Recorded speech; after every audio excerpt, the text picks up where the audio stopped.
Okay, you are not going to believe this story. We're diving into 14th century Italy for a tale that sounds completely made up, but I swear it is 100% real. It's a story packed with bitter rivalries, a crazy military upset, and right at the heart of it all, a plain old wooden bucket.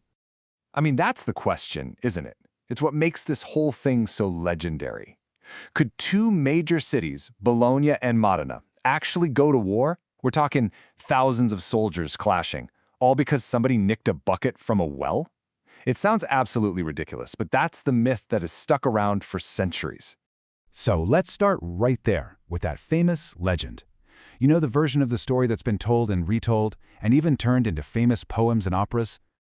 Okay, so picture this. The story goes that a few cocky soldiers from Modena sneak into their rival city, Bologna.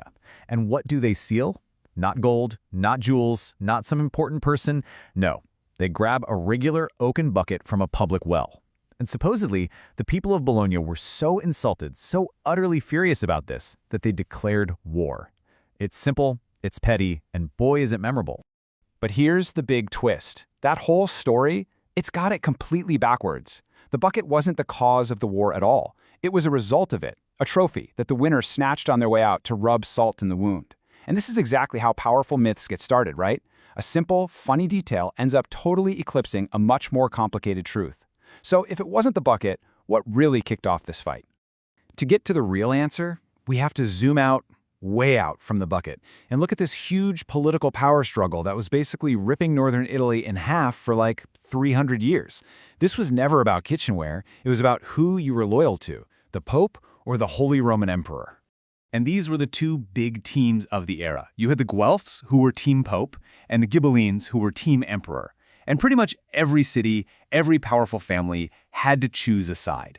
These alliances were the fuel for constant, brutal conflict. And this is exactly where our two cities fit into the picture. Bologna was a major Guelph city, super loyal to the Pope. Modena, on the other hand, was hardcore Ghibelline, all in for the Emperor. So you see, they were already natural enemies, locked in this bitter political and territorial rivalry long before any buckets were involved. And don't get it twisted, this was serious business. The Pope himself had pretty much put a hit out on Modena's leader. He was offering spiritual rewards, the same kind of forgiveness of sins you'd get for going on a crusade, to anyone who would go and mess him up. This wasn't just some local spat. To them, this was a holy war.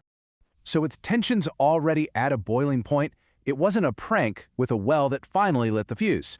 No, it was a major strategic military power move. You can just see things escalating in the months before the actual war. It's a clear back and forth. In July, Bologna raids Modena, burning their fields. Then they do it again in August for 2 solid weeks. But then, in September, Modena hits back, and they hit back hard. They capture the incredibly important Bolognese fortress of Montevideo. And that was the real trigger. Losing Montevideo was a massive blow to Bologna's defense and its pride. This was a critical fortress on their border, and having their most hated rivals capture it was just unacceptable. So Bologna declared war, not to get a bucket back, but to get their castle back. So this all leads to one single, massive showdown, the Battle of Zappolino. And what happened there? Well, let's just say nobody saw it coming. Just get a load of these numbers. Bologna rolls up with this gigantic army of 32,000 men. They are there to absolutely crush Modena once and for all. And Modena, they could barely scrape together 7,000 soldiers to defend themselves. On paper, this should have been an absolute wipeout. But in one of the great upsets in military history, the tiny Modenese army didn't just win, they completely routed the Bolognese. I mean, they shattered them. That massive army just broke and fled in a total panic, running for their lives all the way back to their city. It was a shocking, unbelievable, and deeply humiliating defeat for Bologna. And you know, while the story of the bucket is funny, it's important to remember the reality of medieval war. Around 2,000 men died in that one battle. It might have been a short conflict, but it was incredibly bloody and a far, far cry from some harmless prank.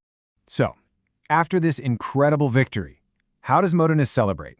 And, more importantly, where does our famous bucket finally make its grand entrance into the story? Right. So, having chased their enemies all the way back to their city gates, the triumphant Modenese soldiers decide to add a little insult to injury. They couldn't take the whole city, but they could take a souvenir. They grabbed a simple wooden bucket from a well right outside the walls, an everyday object that, because it was so petty, became this immortal symbol of their victory.